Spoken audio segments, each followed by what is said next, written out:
Absolutely, I promise. Just look me in the eyes and tell me, do I look like a bad pony? Most of you probably remember Derpy's voice like this. Lively, bubbly, and cute. And if you're watching this video, you're probably aware of how her voice has changed and maybe how difficult it's been for me to keep it up. My mom used to order cookies from them sometimes because they were so good. I always wanted to go there and try some of their pastries fresh out of the bakery, but I never had the chance to go. Plus, they have factory tours. Which I'm pretty sure TikTok will like. You might or might not know that this is because I, her voice actor, have been transitioning as a female-to-male trans man and have been on testosterone for 8 years now. I've been approached by quite a few people who learned of my transition when they were young, and it helped them realize their own trans identities, and because of that, I want to share what my journey has been like for my voice, to educate and perhaps inspire other people, and to assure some fantastic news about Derpy's voice. For the past year, I've been doing transitional vocal coaching to help my voice sound more natural and hit higher and lower tones, and recently, I realized how well it's been working, because Derpy doesn't sound like she has a cold anymore. Hello, I'm Derpy Hooves. I don't have a cold anymore. So, to closely compare them, here's the original voice, the transition voice, and lastly, the vocal coaching voice. Space whales? I've never even seen a normal whale before in the wild, but space whales? Well, you always seem to be having so much fun with it, and I think it would make me feel super smart if I could do it too, even just a little. Come on, let's get our bags and go to our hotel room. I'm starving. So, sit back, relax, and I'll explain how I got here. It all started on Pony-chan, the brony image forum that was made as a place to go after 4chan got sick of the ponies. I was awkward there and got myself in a couple of disagreements over things I just didn't really understand at the time, but I spent enough time there to more or less get along otherwise and look out for any projects I could help on. There was a My Little Pony Abridged series in its infancy looking for voice actors, so I applied for a few ponies, including my idea of Derpy. When I came up with Derpy's voice, I wanted it to be similar to Duck from the anime Princess Tutu. You don't think I'm weird? I don't. I can't believe it. No one's ever said that to me. Mixed with the way Goku talks in Dragon Ball Z Abridged. Hey Vegeta, we're friends now, right? Fuck off. The best. So once Duck and Goku have a fusion dance, the result was this audition here, and my very first appearance as Derpy. Bananas! And muffins! Banana muffins! That's like putting muffins and bananas together! The result was a cute but goofy sounding voice, and that voice got me the role in the Abridged project. Unfortunately, the project wasn't very well received and it fell apart, but that is what got my foot in the door as a Derpy voice actor. I had started taking line requests and answering questions as Derpy, and made song covers and originals to show my experience in musical theater. This time, Pony, I'll be muffin brew. This time, Pony, I'll be muffin brew. Hi there, I brought you a letter and a muffin. If I spread my wings far and fly with all my might, then who knows, maybe I'll touch the sky. Even the smallest star might one day shine bright. One day I'll kiss the ground goodbye. It was among these line requests that people started asking about Dr. Hooves, and since I was close with someone who wanted to voice act and had a British accent, I was able to throw together a very first prototype of Dr. Hooves and assistant. Wait, where am I exactly? The TARDIS didn't hit the slipstream of the time warp till about 1.2 kiloweeks ago. Hi! Huh? Oh. Hello there, mister. Wow, Whoa, your house kind of appeared out of nowhere. No, this isn't a house, and, for the record, who are you, and how are you able to talk? It was clunky and lacking accuracy because I didn't really know much about Doctor Who, but then I dove into it and realized that I had to do it justice, and thus the series you know now came into being. Let's have a look around then. Trees are the same, birds are the same. A bit too sunny to be English weather. A bit primitive, perhaps. Wonder where I am, TARDIS getting all wonky like that. Well, best I try to fix it up then. Hello there, mister. Wow, your house kind of appeared out of nowhere. No, this isn't a house. Furthermore, you're talking. And you look like you're an equine of some sort. A pony? I think that's more interesting. I am a pony, and you're a pony too, mister. I had also found myself as one of the most well-known Derpy fan voices. It's hard to find video essays about Derpy that don't feature at least a clip of my voice somewhere.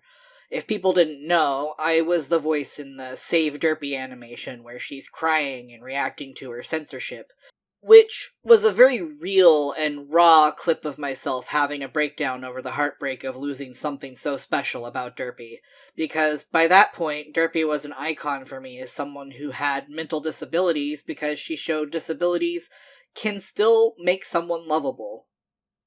My time as a fan-favorite Derpy actor came with its blemishes, though.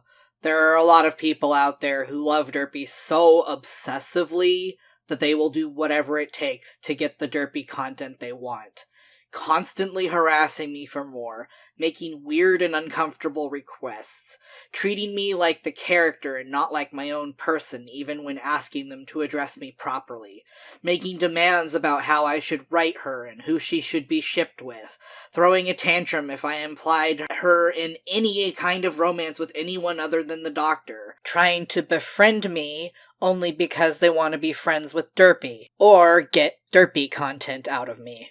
The entitlement was so bad that for a while I had grown to despise being Derpy, and had long since stopped taking requests and switched to Derpy Let's Plays instead.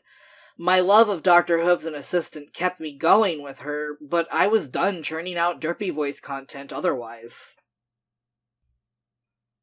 This entire time, I had not figured out my trans identity yet. I was close to it in high school when I asked peers and teachers to call me Kevin, and was only just understanding transness. But I had an abusive ex who brainwashed me out of it and made me act and look more feminine, and would throw a fit if I even tried to look like a tomboy. And while I was no longer with him when I played Derpy, that mindset was still stuck in my head. I only started really exploring my identity as a guy with an alternate secret account for another project that let me identify as a man with no questions asked. And it gave me a lot of euphoria and just felt right. Right enough that I eventually came out on a highly populated live stream and was met with overwhelming support. And so my journey as a self-identified trans man named Jack began.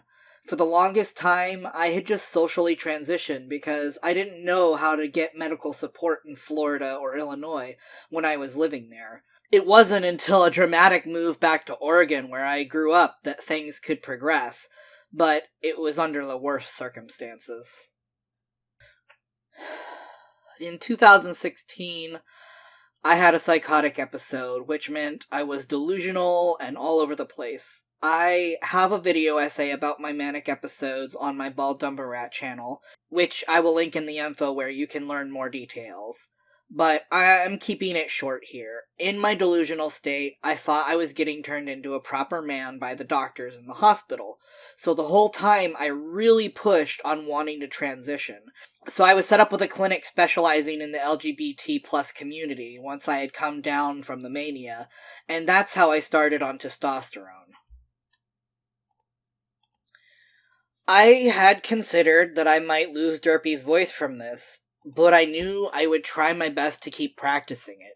If I ended up losing the voice, I'd either need to end Dr. Hooves' assistant or find a new voice actor. My comfort in my own voice and body was more important to me than playing Derpy. My voice started cracking, and that was the sign that my second puberty started, and there was no going back from there. And that was fine. I'd rather be identified as Sir over the phone than have a silly cartoon voice. I started having trouble with higher-pitched noises, lost various creature calls that I could make, couldn't sing as well, but that was just a hurdle, and somehow, while it wasn't perfect, I could manage Derpy's voice enough that I felt comfortable trying to reprise my role, perhaps one more time at the very least. By that time, it had become almost impossible to produce new episodes of Dr. Who's an Assistant, as much of the team has drifted over time, and I was doing the brunt of the work. And because I was nervous about Derpy's voice sounding strained, I made her role in episode 12 really minor so it wouldn't be obvious or grating. Hold on, don't forget, we're all meeting back at 5:30 for the Belle of the Crop Cafe. The series almost ended there until a new production team showed up to help, and we've been going strong since, but that also meant Derpy's voice would have to be featured more, and it was still struggling in a very obvious way. This is where the complaints really started. They were a minority, but some people really didn't like how she sounded anymore. At least one person even going so far as quitting the series on the false assumption that her voice had been pitch shifted when it was a mic quality issue. People said she sounded stuffy and sick. That I felt hurt by this is an understatement, because people were actively throwing away an entire story because they hated my voice now. It was as if they didn't care about anything but Derpy, and my writing didn't matter. The hard work that went into these episodes didn't matter. The doctor didn't matter. Not the music or the art either. No, to these people, their precious Derpy isn't perfect, and that isn't worth putting up with.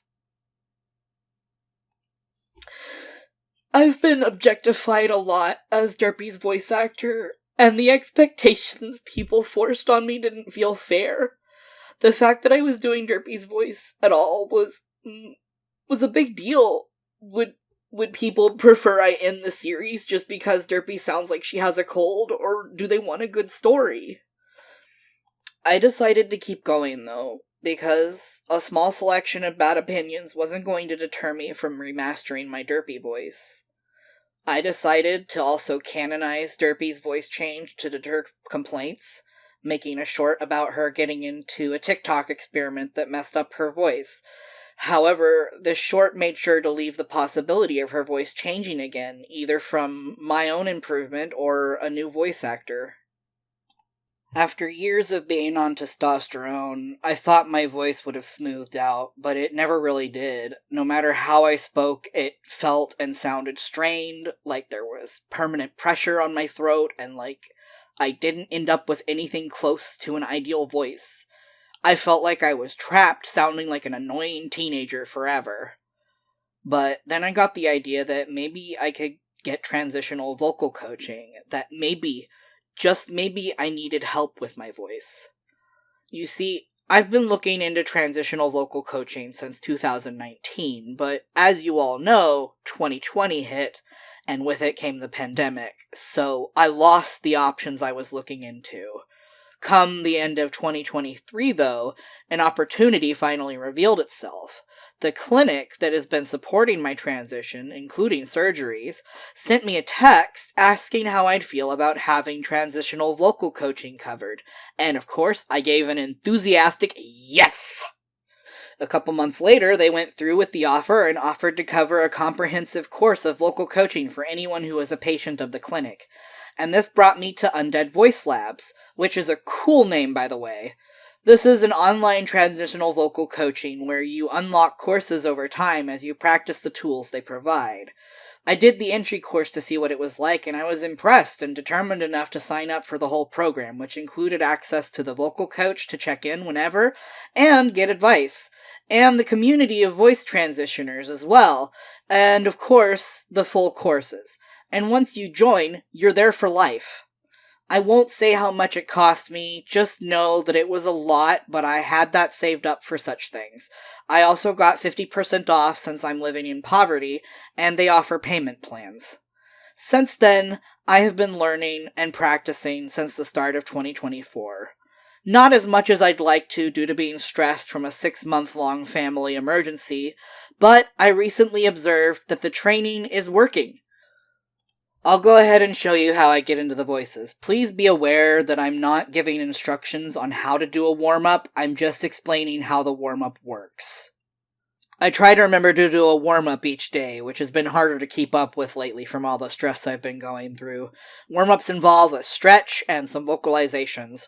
I warm up both higher and lower voices. The important thing about doing this is you shouldn't be changing your pitch, because it's not actually the pitch that's important in making your voice sound deeper or higher. What you actually need to be doing is manipulating your throat in a way that activates thin folds for higher and thick folds for lower. This basically means how tight that part of the throat is will determine if you have bass or lift. The more tight, the deeper, and vice versa.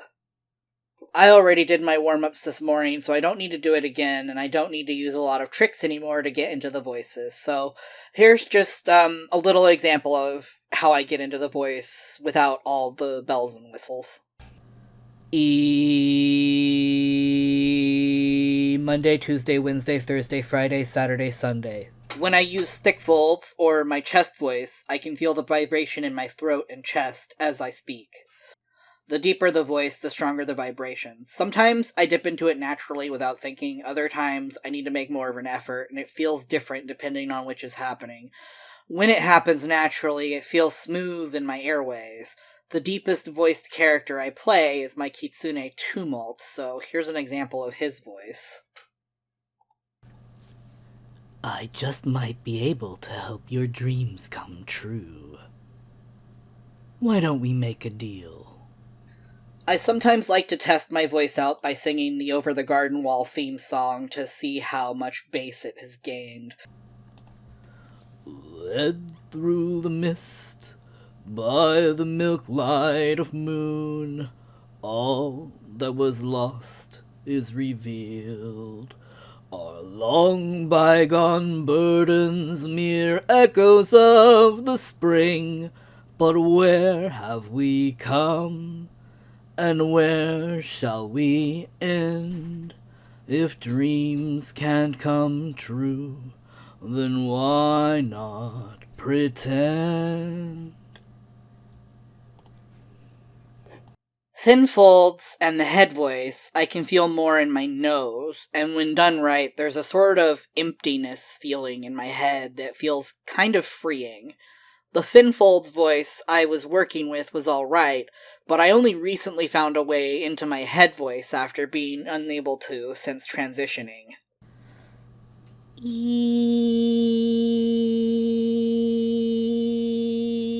Monday, Tuesday, Wednesday, Thursday, Friday, Saturday, Sunday. And then there's the Derpy voice. Woo! I think I've made good progress over the year, and while I would have been further along if big life events didn't occur, I can continue on to the next step.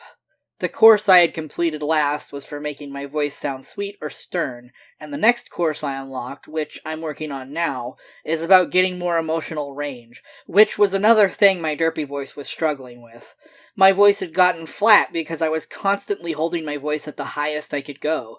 With this training, I should have much more control of her voice, and who knows what other courses will help me do. I'm just excited that it's not hopeless to restore Derpy's voice back to as close as it can be to the original.